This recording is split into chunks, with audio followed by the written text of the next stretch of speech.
Everyone these days is completely obsessed with the new Retroid Pocket 6 and the upcoming Pocket Nova. These new devices are much more capable than the Retroid Pocket 5 and Retroid Pocket Flip 2.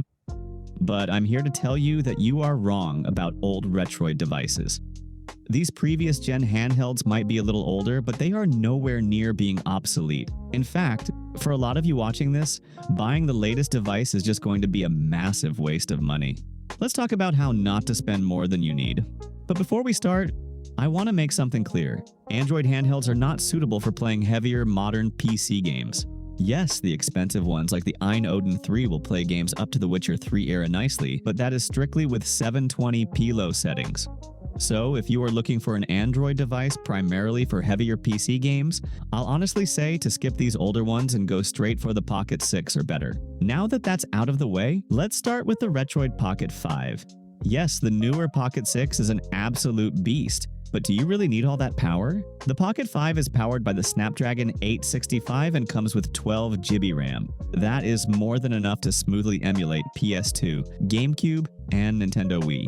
You can still run some lighter Switch and PC games, but you have to do your own research and tweaking to run them. Plus, it shares the exact same 5.5-inch 1080p AMOLED screen as the newer models. Why spend nearly $300 on a Pocket 6 if you aren't trying to push heavy PC emulation or modern Switch games? But what if you want that same performance but in a much more pocketable form factor?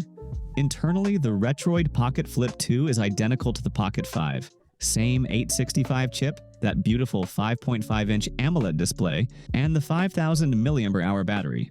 You can technically order it with a Dimensity chip, but the Snapdragon is far better choice for emulation compatibility.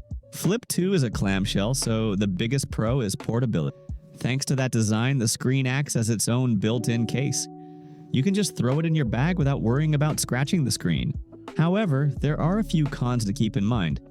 First, the speakers are a bit disappointing compared to standard candy bar handhelds. Second, the clamshell ergonomics aren't for everyone, especially if you have larger hands. If you were around for the initial launch, you probably heard about hairline cracks on the hinge. Retroid completely redesigned the shell. They updated the hinge design, so every new unit that ships with this revised hinge design is completely fine now. The only time you need to worry is if you are buying one secondhand. Just make sure to check if it has the newer rounded corner before you hand over your cash. So in short, it all comes down to your playstyle and budget. If your main goal is mostly PC games and massive modern titles, then go for the Pocket 6 or even Odin 3. But if you want the best Android handheld under $250, a handheld for classic emulation up to the Switch, the Pocket 5 is still an absolute powerhouse while saving you some bucks.